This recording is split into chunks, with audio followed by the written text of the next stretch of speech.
Mesdames, Messieurs, bonjour et bienvenue sur notre chaîne YouTube. Ici nous vous donnons la clé, alors si vous êtes nouveau, abonnez-vous et cliquez sur la cloche de notification pour ne plus rien manquer. Cela fait, on peut commencer. L'hydrogène namibien, une alternative pour l'Union européenne au gaz russe. La guerre entre la Russie et l'Ukraine pourrait être une bénédiction pour la Namibie, futur exportateur d'hydrogène. Elle veut exporter ses énergies renouvelables sous forme d'hydrogène en Europe. En effet, des rapports indiquent que le pays d'Afrique du Sud-Ouest est la cible d'un nouveau plan de l'Union européenne visant à réduire la dépendance du bloc vis-à-vis des ressources énergétiques de Moscou. La plupart des pays occidentaux ont imposé des sanctions à la Russie après son invasion de l'Ukraine en février dernier. Ces sanctions comprennent des mesures visant à réduire les importations de pétrole et de gaz russes. La crise en Ukraine a poussé la Commission à élaborer le plan REPowerEU, booster l'énergie de l'Union européenne, afin de s'affranchir des hydrocarbures russes et les besoins immenses en hydrogène vont nécessiter de faire appel à des partenaires extérieurs. Parmi les objectifs, le plan REPowerEU évoque l'ambition de produire 20 millions de tonnes d'hydrogène vert supplémentaires d'ici 2030.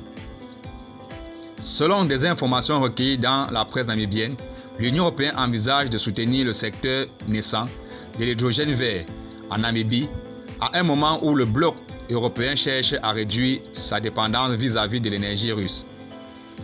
Les autorités namibiennes affirment vouloir aider l'Europe à se décarboner via la production d'hydrogène et d'ammoniac vert issus de l'énergie solaire.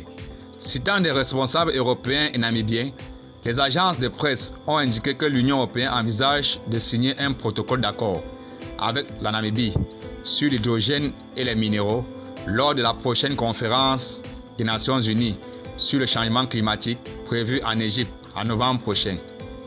L'Union européenne s'est fixé pour objectif d'importer au moins 10 millions de tonnes d'hydrogène vert d'ici 2030, une quantité similaire devant être produite au sein de l'Union. La Namibie veut exploiter son énergie potentielle. L'hydrogène est devenu un sujet d'actualité dans la course mondiale vers les émissions nettes nulles à partir de sources d'énergie. Plusieurs pays, notamment la Colombie, l'Inde, le Royaume-Uni et les États-Unis ont récemment dévoilé des stratégies nationales visant à exploiter l'hydrogène comme source d'énergie propre. La Namibie a dévoilé des plans visant à exploiter son énorme potentiel en hydrogène vert dans le cadre de son programme de transition énergétique. Elle a jusqu'à présent conclu un accord avec l'Allemagne, en vertu duquel Berlin fournira 40 millions d'euros pour stimuler sa production d'hydrogène vert en échange d'un approvisionnement futur en gaz bon marché. La majeure partie de la consommation de l'Union européenne est constituée d'hydrogène dit gris ou bleu, produit à partir de gaz, ce qui augmente les coûts et les émissions connexes. Il est donc prioritaire de faciliter l'accès à l'hydrogène vert produit à partir d'énergies renouvelables. Le coût d'un kilogramme d'hydrogène produit dans le pays coûte environ 1,50 et 2 euros et les exportations devraient commencer avant 2025.